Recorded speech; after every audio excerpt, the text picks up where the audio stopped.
നമസ്കാരം. SV ജേണലിലേക്ക് ഒരിക്കൽ കൂടി സ്വാഗതം.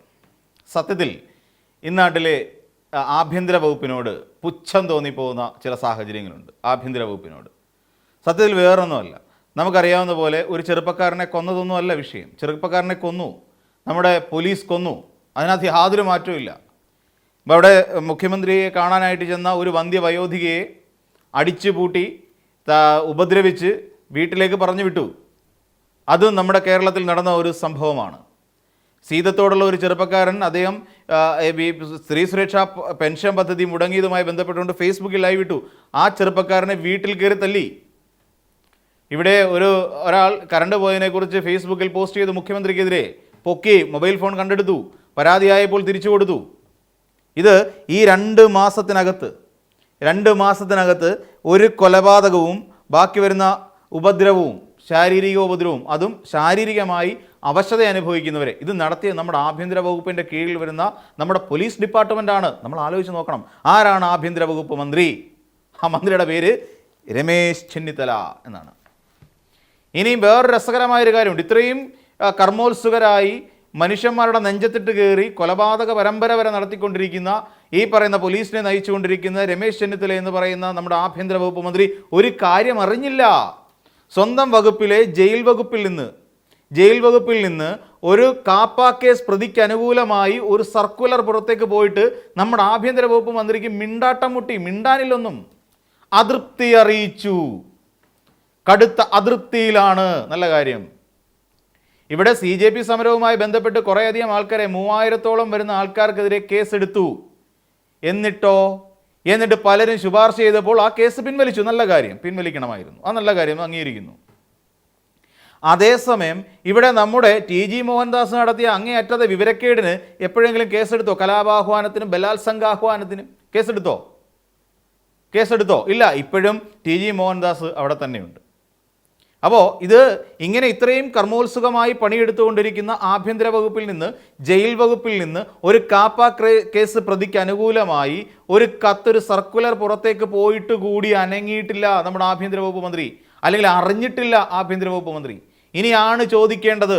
ഇനി ധൈര്യമായിട്ട് ഇനിയും നമുക്ക് കോട്ട് ചെയ്യാൻ പറ്റിയ ഒരൊറ്റ വാചകം ഇത്രയേ ഉള്ളൂ: ഏത് ആഭ്യന്തര മന്ത്രിയാണ്? ഞാൻ ബാക്കി നിങ്ങളുടെ കൂട്ടത്തിലുണ്ടായിരുന്ന രാഹുൽ മാങ്കൂട്ടം ഉപയോഗിച്ച അതേ വാക്ക് ഉപയോഗിക്കുന്നില്ല. രാഹുൽ മാങ്കൂട്ടം ചോദിച്ച ചോദ്യം ഇപ്പോഴാണ് കറക്റ്റായത് എന്ന് തോന്നുന്നു, അല്ലേ? രാഹുൽ മാങ്കൂട്ടം അന്ന് ഇത് പണ്ട് പിണറായി വിജയൻ മുഖ്യമന്ത്രിയായിരിക്കുന്ന സമയത്ത് ഇതുപോലൊരു ചോദ്യം ചോദിച്ചതാണ്. അതിപ്പോഴാണ് അന്വർത്ഥമായത്. കാരണം എന്താ? ഈ സ്വന്തം വകുപ്പിലെ ജയിൽ വകുപ്പിൽ നിന്നൊരു സർക്കുലർ കാപ്പ കേസ് പ്രതിക്ക് അനുകൂലമായി പോയിട്ട് അറിഞ്ഞില്ല. കാരണം അങ്ങനെ അതുകൊണ്ടാണ് ഇന്ന് ഹാജർ ലഭിച്ചിട്ടില്ലായിരുന്നെങ്കിൽ അയോഗ്യനാക്കപ്പെടുമായിരുന്ന സുഗതൻ എന്ന് പറയുന്ന തിരുവനന്തപുരത്തെ പൗണ്ടുകടവ് വാർഡിലെ കൗൺസിലർ ഇപ്പം നെഞ്ചും വിരിച്ച് ഞെളിഞ്ഞ് വിയൂർ സെൻട്രൽ ജയിലിനകത്തുണ്ടെന്നേ. കാരണം എന്താ? അവന് 6 മാസത്തെ അവധിയാണ് അയാൾക്ക് അനുവദിച്ചു കൊടുത്തത്. ആര്? തിരുവനന്തപുരം നഗരസഭയിൽ നിന്ന്. അതും 51 വോട്ടുകൾ നേടിക്കൊണ്ട്. അതിലൊരാൾ കോൺഗ്രസ് വിമതനുമാണ്, ഓർക്കുക. അതിലൊരാൾ കോൺഗ്രസിൻ്റെ വിമതനാണ്, സുധീഷ്. അയാൾ പറയുന്നത് എന്താ? പുള്ളിക്കാരൻ പറയുന്നത് എൻ്റെ ഉറ്റ ചങ്ങാതിയാണ്, വ്യക്തിപരമായ ബന്ധമുണ്ട്, ഈ കേസ് രാഷ്ട്രീയ പ്രേരിതമാണ്. ഒരാളെ കൊല്ലാൻ നോക്കുന്നു, സ്ത്രീകൾക്കെതിരായി അക്രമം അഴിച്ചു വിടുന്നതും രാഷ്ട്രീയ പ്രേരിതമായ കേസാണ്, അല്ലേ? അയാൾ നല്ലത് ചെയ്താൽ അംഗീകരിച്ചു കൊടുക്കണം. നല്ലത് ചെയ്താൽ അംഗീകരിച്ചു കൊടുക്കും. പിന്നെ ഇപ്പോൾ കാപ്പ കേസ് പ്രതിയായിട്ടാണ് പോയിരിക്കുന്നത്. അല്ലാതെ ഇവിടെ ഒരു വലിയ യുദ്ധം ജയിച്ചിട്ടോ ജനങ്ങൾക്ക് വേണ്ടി സമരം ചെയ്ത് അവർക്ക് നീതി വാങ്ങിച്ചു കൊടുത്തതിൻ്റെ പേരിലോ അല്ല ഇപ്പോൾ ഈ പറയുന്ന സുഗതൻ എന്ന് പറയുന്ന നല്ലത് ചെയ്ത വ്യക്തി ജയിലിൽ കിടക്കുന്നത്. അതാദ്യം മനസ്സിലാക്കൂ മിസ്റ്റർ സുധീഷ്. അപ്പോൾ അങ്ങനെ ജയിലിൽ കിടക്കുന്ന ഒരാളെ ഇന്ന് അയോഗ്യനാക്കാൻ വേണ്ടി ഇരുന്ന സാഹചര്യത്തിൽ ഒരു തവണ അയോഗ്യനായതാണ്. കാരണം എന്താണ്? അയാൾ ഈ പറയുന്ന സുഗതൻ ഉൾപ്പെടെയുള്ള കുറേയധികം കൗൺസിലർമാർ അവിടെ ദൈവനാമത്തിലും അവിടുത്തെ പത്മനാഭസ്വാമിയുടെ പേരിലുമൊക്കെ സത്യപ്രതിജ്ഞ ഭരണഘടനാ വിരുദ്ധമായി നടത്തി. അത് കറക്റ്റാണ്. അത് അസാധുവാക്കിയ സമയത്ത് ഈ സുഗതന് അപ്പോഴും കാപ്പ കേസിൽ അകത്ത് കിടക്കുന്ന ഈ സുഗതന് പന്തലിട്ട് കൊടുത്ത് ആർഭാടമായി സത്യപ്രതിജ്ഞ ചെയ്യാനുള്ള അവകാശവും അവസരവും ഒരുക്കി കൊടുത്തത് ഇതേ ആഭ്യന്തര വകുപ്പ് മന്ത്രിയും അവരുടെ ജയിൽ വകുപ്പുമാണ് എന്ന് പറയേണ്ടി വരുമെന്നേ. സംശയമൊന്നുമില്ല, ഒരു സംശയത്തിനിടയില്ലാതെ പറയേണ്ടി വരും, അല്ലേ? അതേ ആഭ്യന്തര വകുപ്പ് മന്ത്രി ഭരിക്കുന്ന ജയിൽ വകുപ്പിൽ നിന്നും ഈ പറയുന്ന നമ്മുടെ സുഗതനെ യോഗ്യനാക്കാൻ വേണ്ടിയിട്ട് കൊടുത്തിരിക്കുന്നത് എന്താ? അപ്പം ഈ പറയുന്ന വോട്ടിനിട്ട് അത് ഈ കൗൺസിൽ, അതായത് സുഗതൻ്റെ അവധി അപേക്ഷ അവിടെ എത്തിച്ചു. ഈ സുഗതൻ്റെ അവധി അപേക്ഷ കൗൺസിൽ വോട്ടിനിട്ട് അംഗീകരിച്ചാൽ കൗൺസിലർ സ്ഥാനം സുരക്ഷിതമാക്കാം.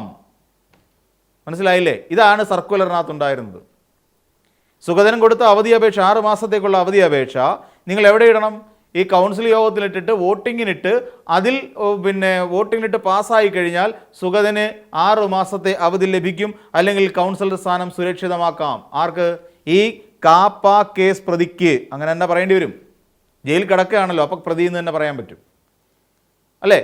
ഈ സർക്കുലർ കൊടുത്തത് ആരാണ്? ജയിൽ വകുപ്പ് ഉദ്യോഗസ്ഥരാണ് കൊടുത്തത്.